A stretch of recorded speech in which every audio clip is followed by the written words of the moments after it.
Manchester United sedang mencari gelandang baru dan Viktor Froholt adalah opsi alternatif. Saat ini, kita sudah tahu nama-nama besar yang dikaitkan dengan solusi dilema lini tengah Manchester United: Elliot Anderson, Carlos Baleba, dan Adam Wharton. Ketiganya kemungkinan besar akan dibanderol dengan harga yang sangat mahal dan masuk akal jika jaringan pencari bakat klub melirik pemain yang lebih jauh. Satu bintang baru yang juga dikaitkan dengan kepindahan ke Manchester United adalah gelandang Porto, Viktor Froholt. Viktor Froholt berusia 19 tahun dan bermain untuk FC Porto setelah bergabung dari FC Copenhagen dengan harga 17 juta pound musim panas lalu. Froholt memiliki klausul pelepasan dalam kontraknya sebesar 75 juta pound dengan kontraknya berlaku hingga 2030. Ia sudah menjadi pemain internasional senior Denmark dengan 8 caps dan 1 gol. Froholt bermain untuk tim U19 Copenhagen melawan Manchester United pada tahun 2023 di Liga Pemuda UEFA.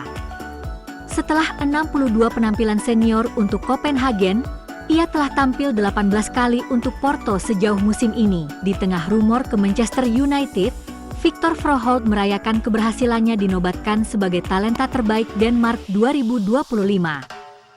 Ia mengikuti jejak dua nama besar yang baru-baru ini pindah ke Manchester United. Patrick Dorgu adalah pemenang penghargaan tahun 2024, sementara Rasmus Højlund memenangkan penghargaan tersebut pada tahun 2023. Penghargaan ini merupakan pengakuan atas perkembangan sang gelandang, tetapi bukan jaminan bahwa ia akan sukses di Manchester United. Højlund kemudian meninggalkan United dengan status pinjaman, sementara Dorgu telah berjuang untuk mendapatkan performa dan kepercayaan diri dalam beberapa minggu terakhir.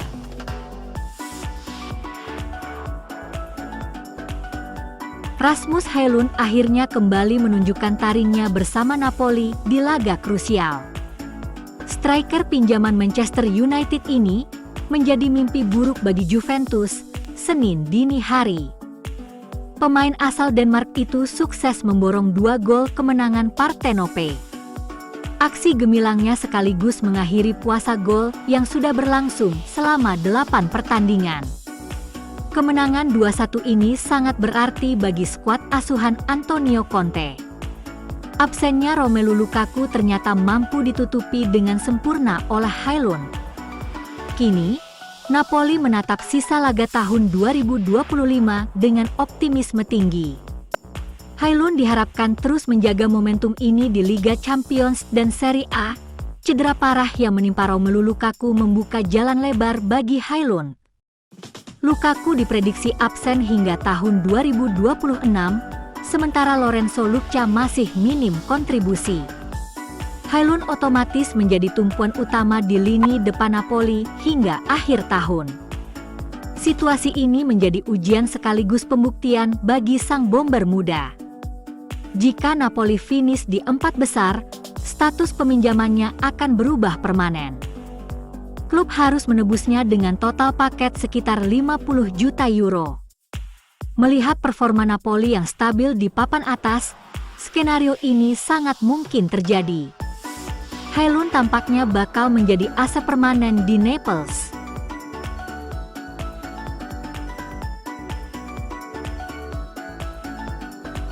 Pemain muda Olympiakos, Christos Mouzakitis, dikabarkan telah menguraikan tujuan transfer pilihannya di tengah persaingan Manchester United dan Real Madrid untuk mendapatkan tanda tangannya. Mouzakitis muncul sebagai tokoh kunci dalam generasi emas pemain Yunani yang sedang naik daun. Sebagai gelandang yang percaya diri dan tenang, Mouzakitis menonjol karena sentuhan pertamanya yang luar biasa dan kontrol jarak dekatnya yang luar biasa di area yang padat. Ia juga seorang pengumpan yang luar biasa, mampu menguasai bola dengan andal, menembus pertahanan lawan, dan dengan mulus menghubungkan lini tengah dengan sepertiga akhir lapangan. Ia sering dibandingkan dengan idolanya, Luka Modric, dan mantan bintang Paris Saint-Germain, Marco Verratti. MU mengincar Mouzakitis sebagai bagian dari upaya mereka untuk untuk merekrut beberapa talenta terbaik dan tercerdas di dunia. Namun, United tidak sendirian dalam minat mereka, dengan Real Madrid juga terus memantau pemain berusia 18 tahun tersebut. Ada dugaan bahwa Los Blancos bersedia mengajukan tawaran untuk Mouzakitis demi memenangkan perburuan jasanya. Kini, Football Insider mengungkapkan bahwa Mouzakitis lebih memilih bergabung dengan tim Xabi Alonso daripada destinasi potensial lainnya seperti Old Trafford. Alonso adalah penggemar berat Mouzakitis yang mungkin akan menyulitkan kesepakatan bagi Ruben Amorim di bursa transfer mendatang. Peter O'Rourke mengatakan kepada media tersebut, Madrid disebut-sebut sebagai kandidat terdepan untuk Mouzakitis. Mereka melihatnya sebagai calon superstar dan mereka ingin membawanya ke Spanyol. Pemain tersebut juga diyakini tertarik untuk pindah ke Bernabeu, yang mungkin akan memberi Real Madrid keunggulan atas rival-rivalnya dalam hal gelandang serang tersebut. Mouzakitis telah tampil 17 kali di semua kompetisi untuk Olympiacos musim ini. Ia telah mencetak 2 gol dan 1 assist dalam periode tersebut.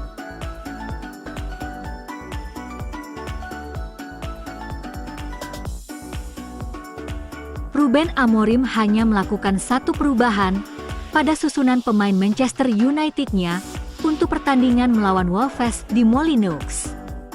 Senne Lammens tetap menjaga gawang. 3 bek tengah terdiri dari Noussair Mazraoui, Aiden Heaven, dan Luke Shaw. Matthijs de Ligt tidak kembali hari ini, dan Harry Maguire masih cedera. Lisandro Martinez sedang berusaha untuk kembali fit dari bangku cadangan. Leny Yoro juga kembali berada di bangku cadangan, dan Heaven kembali sebagai starter.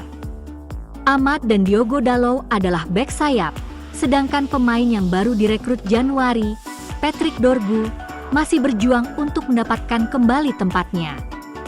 Bruno Fernandes dan Casemiro kembali menjadi gelandang tengah.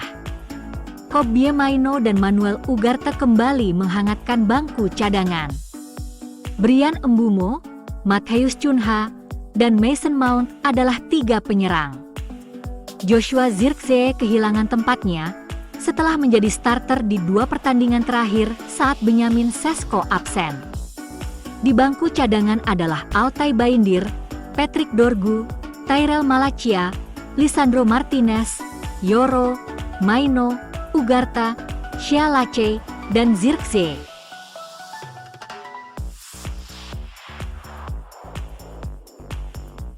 Bermain menghadapi tim yang nampak kurang semangat, MU mendominasi bola. Namun, serangan-serangan pemain setan merah nampak setengah hati. 12 tembakan MU hanya 4 yang tepat sasaran. Pertahanan buruk tuan rumah tidak dioptimalisasi MU. Hanya di menit 25, MU memanfaatkan buruknya permainan lawan. Andre yang ditekan Casemiro gagal menguasai bola dan rekannya sesama berhasil merebut bola.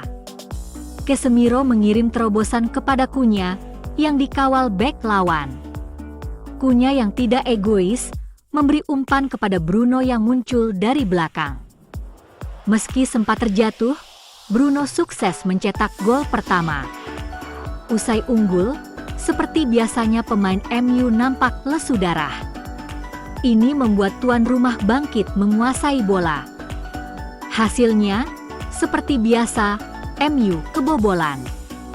Di akhir babak pertama, Wolves menyamakan skor berkat kemalasan pemain MU menerapkan intensitas tinggi untuk mencetak gol kedua.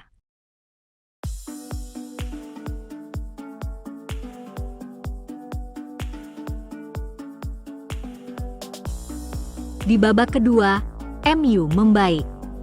Intensitas lebih ditingkatkan, menciptakan total 25 tembakan dengan 11 tepat sasaran. Amorim berhasil memberi arahan, memanfaatkan kelemahan lini belakang yang mencolok milik tuan rumah. Bryan Mbeumo menciptakan gol kedua setelah Dalot menerobos lini belakang dan membuat dirinya tak terkawal. Tak mau kalah dari Dalot, Bruno membuat assist ciamik di menit 62 yang diselesaikan dengan dingin oleh Mason Mount. MU mendapat penalti setelah tembakan Amat di blok Mosquera di dalam kotak. Bruno sukses mencetak gol keempat MU. Mestinya, tim bisa menambah lebih banyak gol dengan masuknya sejumlah pemain dari bangku cadangan. Namun, faktor kelelahan fisik nampaknya membuat pemain puas dengan kemenangan 4-1.